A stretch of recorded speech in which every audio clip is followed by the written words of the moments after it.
Bien, mi equipo es el de los fármacos. Está conformado por Jesús Armando Martínez, Cristian García Morales y Atalia Abigail Esparza Vázquez.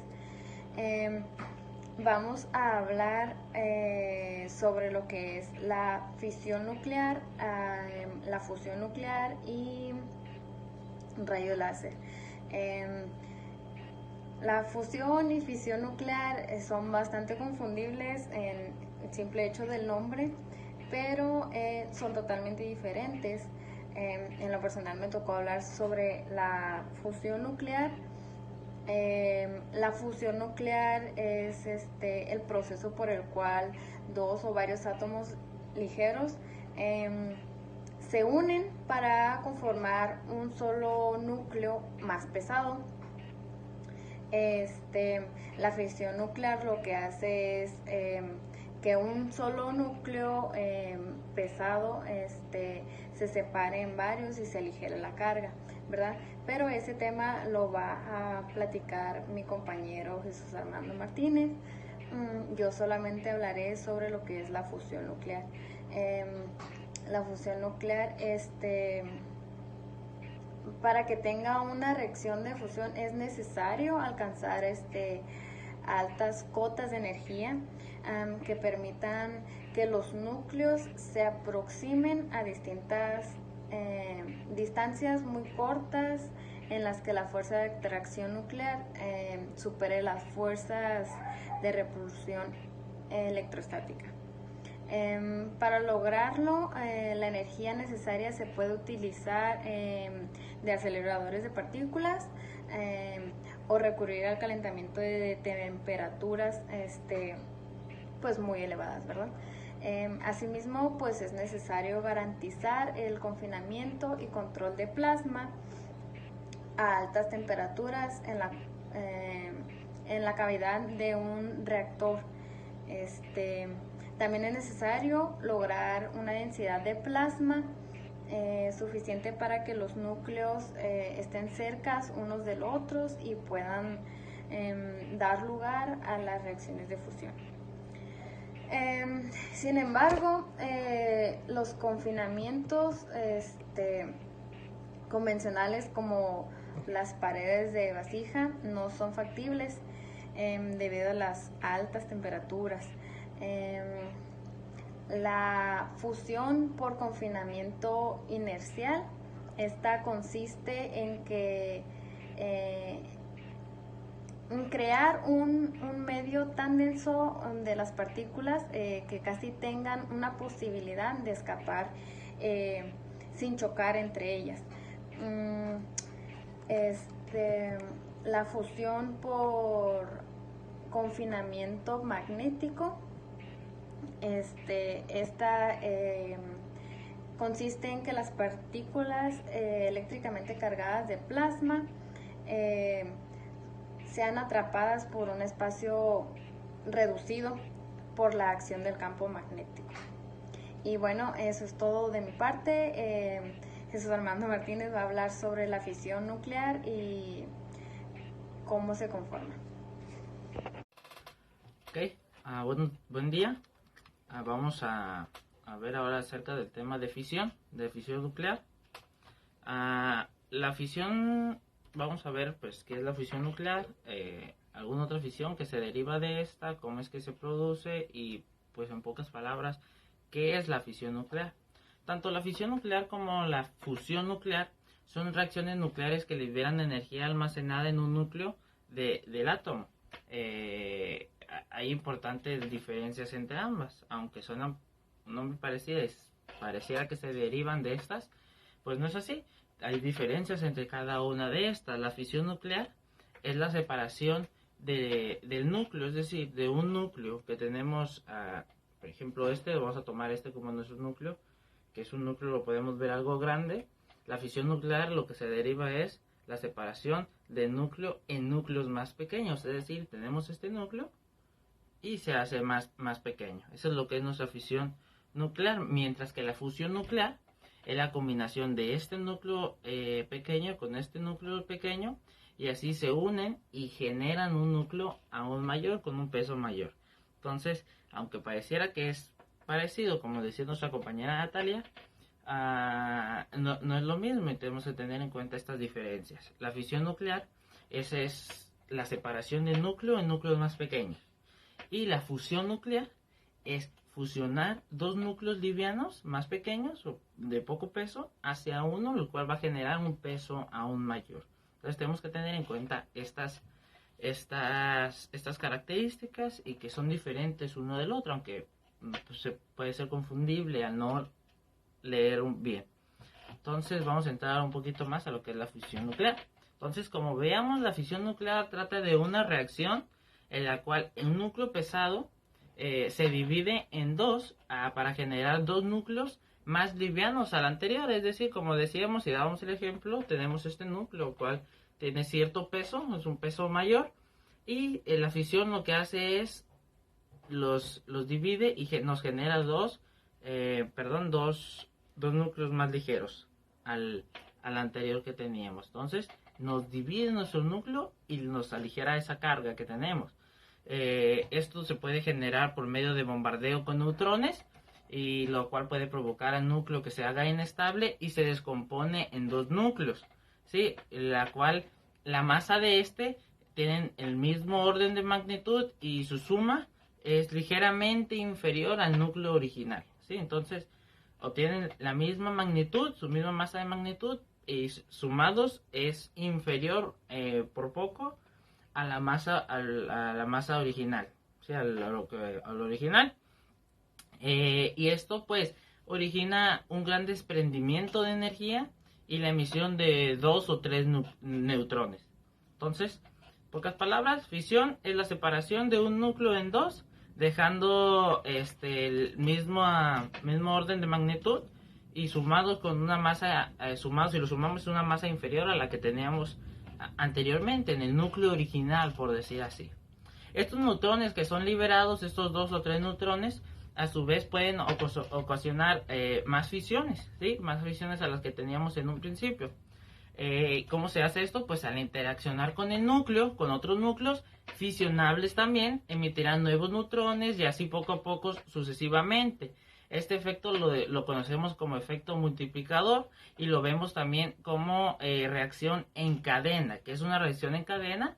Es una pequeña fracción de tiempo en los cuales los núcleos fisionados liberan una energía de 1.000.000 de veces mayor a la energía que ya teníamos en un principio. Entonces, de la energía que ya teníamos, al reproducirse esta reacción que llamamos reacción en cadena por un tiempo de segundos limitados, nos da una energía 1.000.000 de veces mayor a la que ya teníamos anteriormente, la que logramos obtener en un principio, la que teníamos en un principio.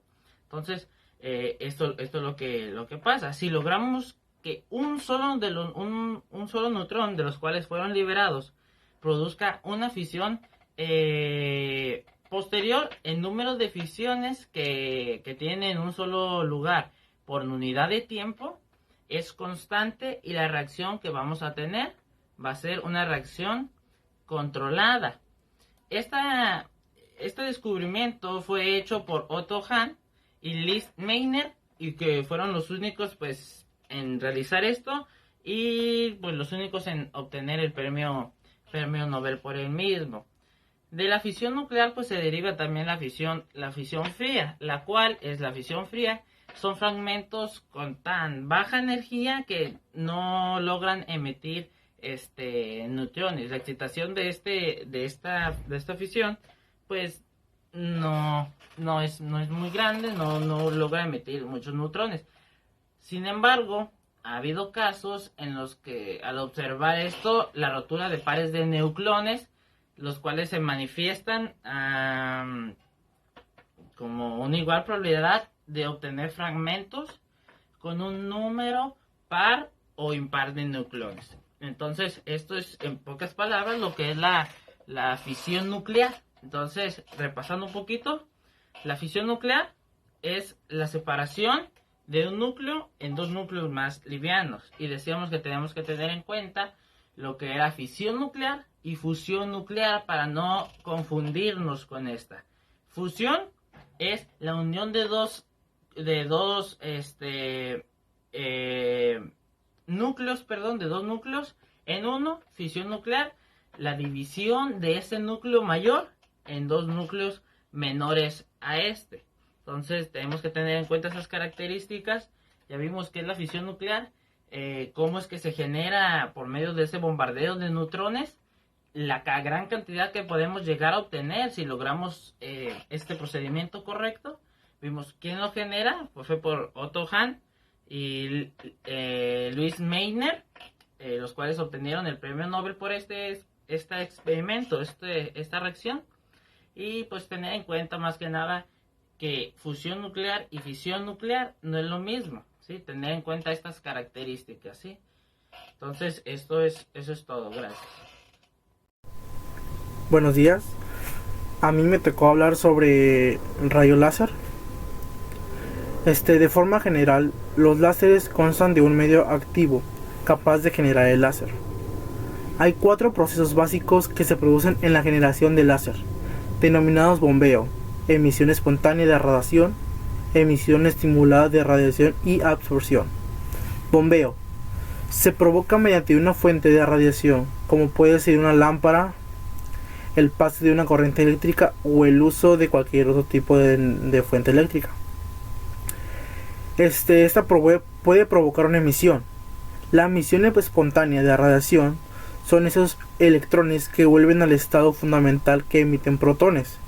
Es un proceso aleatorio y la radiación resultante está formada por otros protones que se desplazan en distintas direcciones y con fases distintas, generándose una radiación monocromática incoherente. Otra emisión sería la emisión estimulada de la radiación. Esa es una emisión estimulada base de la generación de radiación de un láser que se produce cuando un átomo está excitado o recibe un estímulo externo que lo lleva a emitir protones y así a retomar un estado menos excitado. El estímulo en cuestión, que proviene de la llegada de un protón, con energía similar a la diferencia de energía entre los estados. Los protones así emitidos por el átomo estimulado poseen fases de energía y dirección similares a las del protón externo, que les dio origen. La emisión estimulada descrita a la raíz de muchas de las características de la luz del láser. No solo produce luz coherente, sino también monocroma. Sino que amplifica la emisión de la luz, ya que por cada protón que incide sobre un átomo excitado se genera un protón. Absorción, proceso mediante el cual se absorbe un protón. El sistema atómico se excita a un estado de energía más alto, pasando un electrón al estado más estable. Este fenómeno compite con la emisión estimulada de la radiación. Les voy a mencionar sobre los tipos de láseres que hay, que vendría siendo el láser del rubí. Ese láser es el primer láser construido por Teodoro Maiman en 1960, el cual se usó como medio activo de un cristal de un rubí sintético. El rubí es una piedra preciosa formada por cristales de óxido de aluminio del Al203, que con aluminio puro se llama zafiro. La presencia del óxido de cromo que hace transparente al cristal es puro de óxido de aluminio que se torna rosado y llega a ser así rojizo. Si la concentración de óxido de cromo aumenta, la forma geométrica típica que tiene el rubí está usado por el láser, que en las barras cilíndricas de 1 a 15 milímetros de radio y algunos centímetros de largo. Otro tipo de láser sería el láser de helio-neón. El láser de helio-neón fue el primer láser también, pero fue de gas, que se construyó actualmente, pero sigue siendo muy útil y se emplea con mucha frecuencia. Los centros activos de este láser son átomos de neón, siendo muy útil y se emplea con mucha frecuencia en los centros activos de este láser. Son los átomos de neón, pero la excitación de estos se realiza a través de los átomos de helio, una mezcla típica de HE-Ne. Para estos láseres se contiene 7 partes de helio por una parte de neón. Otro tipo de láser sería el láser de argón ionizado. Las transiciones reactivas entre niveles altamente excitados de gases son nobles, que se conocen desde a largo tiempo, y la oscilación láser está en medio activo data desde la década de los 70. Entre estos láseres, el argón ionizado es el que más se utiliza debido a sus intensas líneas, que emisión en la región azul y verde del espectro electromagnético y la relativa alta potencia que se puede obtener de él. Eso es todo de mi parte. Gracias.